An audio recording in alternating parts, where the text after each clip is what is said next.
the mother who prayed while her children rotted. The doomsday that only came for them. Rexburg, Idaho, June 2020. 2 children missing for 9 months. A mother who wouldn't say where. A husband dead. A wife dead. A brother dead. And a book about the end of the world sitting on the nightstand. The neighbors called her radiant. The cops called her cold. The cult called her a goddess. Her name was Lori Vallow, 46 years old, blonde, smiling. The kind of smile that sold Tupperware and Jesus and eternity in equal measure. She told her friends the children were safe. She told police they were with a family friend. She told her new husband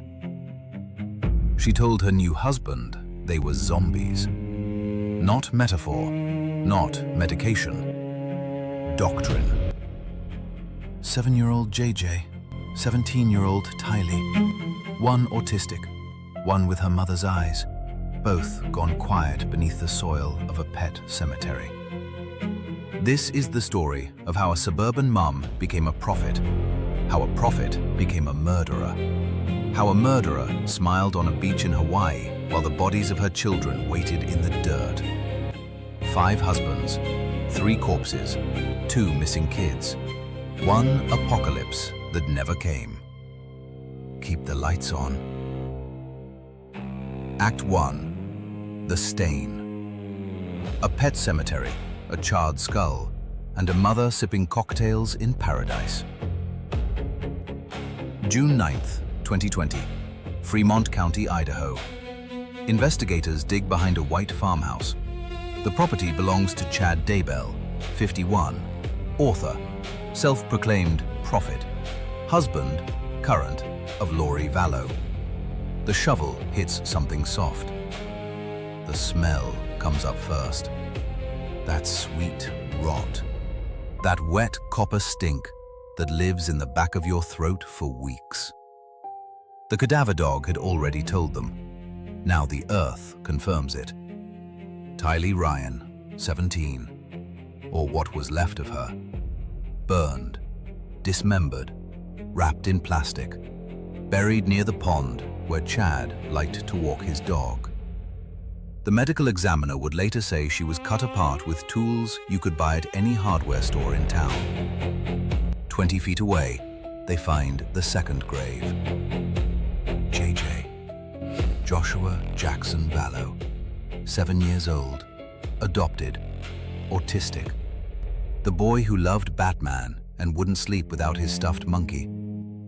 He was bound, hands, feet, a plastic bag over his head, duct tape around his neck, still wearing his red pajamas. 9 months in the ground. 9 months while his grandmother begged for welfare checks. 9 months while his mother posted beach photos from Kauai. The forensic team works in shifts. They can't stay long. Something about the smell. Something about the size of the second bundle. Rexburg police chief is a man who has seen accidents, overdoses, farm injuries. He steps outside the tape and vomits into the weeds. Nobody writes that in the report. 1,000 miles south, in a Kauai jail cell, Lori Vallow hears the news. She does not cry. She does not ask how. She asks for her makeup bag. The deputy who tells her will say years later, it was like telling a statue. Back at the farmhouse, Chad Daybell stands on his porch, watching, arms folded. The man wrote 25 novels about the end of the world, about resurrection, about the chosen few who would survive the coming storm. None of them had a chapter about this. In the basement, detectives find the manuscripts, stacked, meticulous, and beside them, a notebook, handwritten, lists, light, dark, light, dark, names beside each, scoring humans like livestock, deciding who was possessed, who was a zombie, who deserved to be cleansed. Charles Vallow, dark. Laurie's fourth husband, shot dead. Tammy Daybell, dark. Chad's first wife, smothered in her sleep. JJ, Tylee, both listed, both dark, both gone. The cops who find that notebook understand immediately. This wasn't passion. This wasn't rage. This was scheduled. And somewhere between doctrine and delusion, 2 children had been marked for slaughter by their own mother. The question now was simple. Who helped her believe it was holy? Act 2. The Shadows. 5 husbands, 3 corpses, and a police department that kept missing the obvious. Let's rewind, because the warnings were everywhere. July 2019, Chandler, Arizona. Charles Vallow, Laurie's husband of 12 years, lies bleeding out on his sister-in-law's living room floor, shot twice in the chest. The shooter? Alex Cox, Laurie's brother, the family muscle, the believer. His story was airtight. Charles attacked him with a baseball bat. He fired in self-defense. The bat was there. The body was there. The cops wrote it up and went home. Nobody questioned why Laurie changed out of her pajamas before calling 911. Nobody questioned why she took a shower. Nobody questioned why she sent her kids to school that morning like nothing happened. 2 hours. 2 hours between the gunshots and the phone call to police. Charles had told friends weeks earlier that Laurie believed she was a translated being, a goddess sent to gather the 144,000 before Christ's return. He'd filed for divorce. He'd asked a judge to commit her for mental evaluation.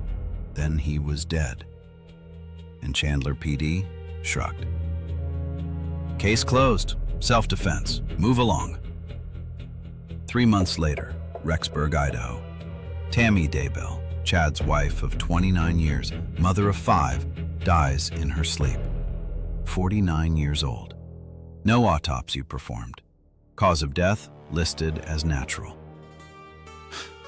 Natural. 2 weeks before she died, somebody tried to shoot Tammy with a paintball gun in her own driveway. She reported it. Police laughed it off. Kids being kids. 2 weeks after she died, Chad Daybell married Laurie Vallow on a beach in Hawaii. Lee's, white dress, sunset. 2 weeks. Even then, nobody connected the dots. It took the grandparents. Kay and Larry Woodcock, JJ's grandparents, screaming into every camera they could find, demanding welfare checks, hiring private investigators, refusing to shut up. Kay Woodcock, 60 years old, a grandmother with arthritis and a fire in her chest that nothing could cool. She called police departments in 3 states. She went on national television. She said the words nobody wanted to hear. My grandchildren are dead, and nobody is looking for them. November 2019. Rexburg cops finally knock on Laurie's door, ask where JJ is. She says he's with a friend in Arizona. They ask for the friend's name. She gives one. The friend says she's never had the boy. The cops come back the next day. Laurie and Chad are gone, vanished, drained their bank accounts, left the dog, left the furniture, left the questions. By the time police caught up to them in Kauai, sipping Mai Tais on the beach, the children had been dead for months, and Tammy's body was exhumed in December. A new autopsy. The pathologist found petechiae in her eyes, hemorrhaging in her throat, classic signs of asphyxiation. She hadn't died in her sleep. She'd been smothered. 3 bodies, 3 cases, 3 police departments, and not one of them had talked to the others. The man who pulled every trigger wasn't Chad Daybell. It was Alex Cox, Lori's brother, and he'd been dead since December 2019, taking every secret to a grave the cops hadn't thought to open. Because Alex Cox, the brother, the shooter, the enforcer, had died in an Arizona bathroom. Sudden, alone, pulmonary embolism. Nobody questioned it. Nobody tested him. The one man who could tell them what happened in that house, in those graves, in that basement, gone. Lori smiled, Chad wrote, and 2 children waited in the dirt. Act 3. The Deviant. A goddess, a prophet, and the doctrine they wrote to justify child murder. To understand what happened to JJ and Tylee, you have to understand what Lori Vallow believed. And what she believed was this: that she was not a human being. That she was an immortal goddess named Elena. That she had lived multiple past lives. That her mission was to prepare the earth for Christ's return in July 2020. And that her children had become something else. Zombies. That was the word. Chad and Lori used it often. They wrote it in texts. They said it to friends. They explained it to followers in whispered retreats. A zombie, in their doctrine, was a body whose soul had been hijacked, possessed by a dark spirit. The original soul, gone, crossed over. What remained was a husk, a vessel, something that looked like your son but wasn't. Convenient theology absolves you of murder, reframes it as liberation. Investigators found the text messages. Chad writing to Lori about Tylee weeks before her death, saying the girl had been taken by a spirit called Viola, that Viola was a limbless being, that she needed to be cast out. Lori wrote back, agreed, cataloged her own daughter's behavior as evidence of possession. Missed chores, teenage attitude, eye rolls at church, proof of demonic infestation. JJ's file was longer. The boy had autism, nonverbal days, sensory meltdowns, behaviors that any special needs parent would recognize as Tuesday. Chad wrote that JJ had become a zombie on a specific date. He logged it. Like a scientist logging a specimen. And here is where it gets worse. The couple believed that killing a zombie did not count as murder because the person was already gone. The body was just meat animated by evil.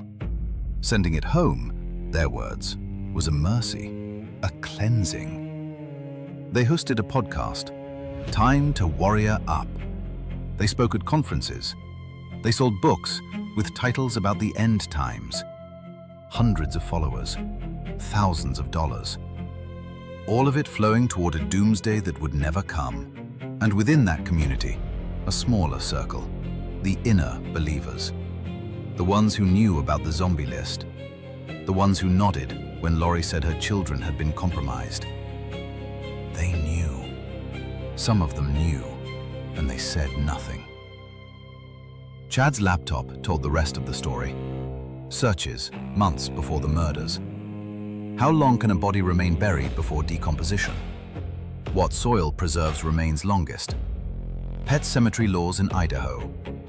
He'd written the plot before he lived it. On the day Tylee disappeared, September 8th, 2019, Chad texted Tammy a casual note.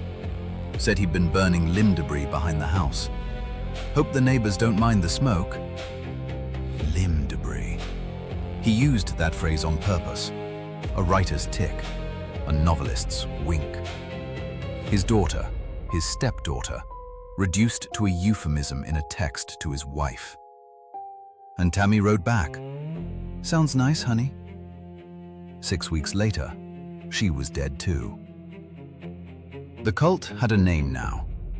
The AP called them the Doomsday couple. Cable news called them Mormon Manson. The congregation they bled money from called them heretics. But out on the Daybell property, under the hot Idaho sun, the forensic team was still digging. And a federal grand jury was watching. Act 4. The Trap. DNA, cell pings, and a beach vacation that turned into a life sentence. January 26, 2020, Princeville, Kauai. Lori Vallow walks out of a luxury condo complex. Floral dress, sunglasses, a Starbucks in her hand. She does not see the plainclothes detectives waiting in the parking lot. She does not see the camera crew from Dateline filming from across the street. She sees them when the badges come out. Kauai PD, Rexburg PD, Arizona Rangers. A joint task force that had been building the case for weeks. The charge? Child abandonment, desertion. It was the only thing they could prove. They didn't have the bodies yet, just the absence of them. Bail set at $5 million. Lori laughed when she heard it. Told the judge she'd be out by morning. She was wrong. Back in Idaho, the forensic team was building something bigger. Cell phone records showed that Alex Cox, the dead brother, had pinged at the Daybell property on September 9th, 2019, the day after Tylee vanished. He'd pinged again on September 23rd, the last day JJ was ever seen alive. Both times, he'd been there for hours. Both times, the pings placed him near the pet cemetery. They knew where to dig. June 9th, 2020. Detectives arrived with warrants, shovels, and cadaver dogs. Chad tried to walk out the back door. An officer stopped him. The dogs hit within 40 minutes. Tylee first, then JJ. The DNA confirmed it before the sun went down. The charges upgraded within the week. First-degree murder, conspiracy, grand theft, because Lori had continued collecting her dead children's Social Security benefits for months after burying them. $1,200 a month into her account while they rotted. The trial came in the spring of 2023, Boise, Idaho. Lori chose to represent herself at moments. She smiled at jurors. She waved at cameras. She wore pastel cardigans.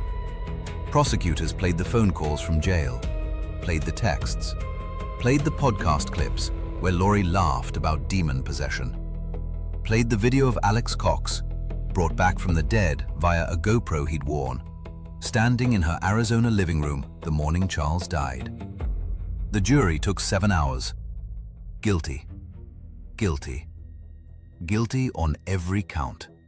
Life in prison, no parole. 3 consecutive sentences, 1 for each body. Got her. Chad's trial came a year later. He took the stand. He blamed Lori. He blamed Alex. He blamed the spirit world. The jury didn't care. They sentenced him to death. And at some point during that final verdict, a reporter in the back of the courtroom noticed something strange.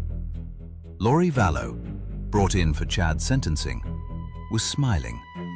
Not a nervous smile, not a broken smile, a beatific one. The smile of a woman who still believed, somewhere in the locked rooms of her skull, that she was a goddess, that the apocalypse was coming, that her children would be waiting for her on the other side. They were waiting, just not where she thought. Act 5. The Void. 4 coffins, 1 grandmother, and the silence that swallowed a family. Kay and Larry Woodcock buried JJ in Louisiana, a small cemetery, Spanish moss, heat that sticks to your clothes. They buried him in his Batman shirt. They put his stuffed monkey in the coffin. The pallbearers were men he'd never met, cops and firefighters who'd heard his story and wanted to carry him, just once, gently. Tylee was cremated. Her father, Lori's second husband, Joseph Ryan, had died in 2018. Heart attack, or so everyone thought at the time. After the trial, investigators reopened the file. Some questions have no answers left. Some witnesses are already dead.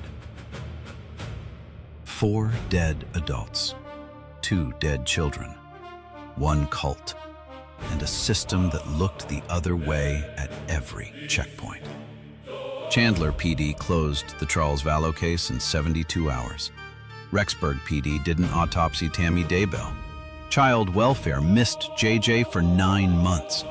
The LDS Church, Lori and Chad's faith community, excommunicated them only after the bodies were found. Every institution that could have saved those children failed them. And the followers? The inner circle who heard the zombie theology and shrugged? Most of them walked. Most of them kept their houses and their jobs and their reputations. A few gave interviews. A few wrote books. None of them were charged. This is the part true crime doesn't like to sit with. The uncomfortable math. Evil doesn't scale alone. It needs a congregation. It needs a room full of people who nod when the prophet speaks. It needs cops who don't read each other's files. It needs a grandma screaming into a void for 9 months while everyone looks at their shoes. Kay Woodcock still speaks at conferences, still holds up JJ's photograph, still demands accountability from the departments that missed him. She is 70 now. Her hair is grayer, her voice is hoarser. She keeps going because stopping means admitting he's gone. The Daybell farmhouse was sold. The new owners filled in the graves, planted grass, tried to make the land forget what it witnessed. Grass grows. Memory doesn't. Somewhere in an Idaho prison, Lori Vallow reads scripture. She still prays. She still believes. She has told inmates that she will be resurrected, that her children are with her in spirit. They are not. They are under the earth in Louisiana. They are ash in a jar in Arizona. They are 7-year-old bones and 17-year-old questions, and a grandmother's throat gone raw from screaming. The apocalypse came, just not for the world, only for them. Aftermath. What a cult takes, what a mother becomes, what remains when the prophet is just a woman in orange. JJ loved Batman. Tylee wanted to be a marine biologist. Tammy Daybell taught school. Charles Vallow was trying to save his wife when she let her brother shoot him. They all had mornings. They all had plans. They all had versions of themselves that extended into a future that a pair of self-proclaimed prophets deleted with a shovel and a smile. Lori Vallow will die in prison. Chad Daybell will die by injection. Alex Cox already died in a bathroom. The cult is scattered. The books are still on Amazon. And in a small cemetery in Louisiana, a grandmother brings a stuffed monkey every Sunday. She sets it on the headstone. She talks to the boy who isn't there. She tells him what she made for dinner. She tells him he is loved. The end of the world came early for 2 children. A mother buried them. A prophet blessed it. A God that Lori Vallow never actually knew looked away. Some doomsdays arrive quietly, in a backyard, under new grass.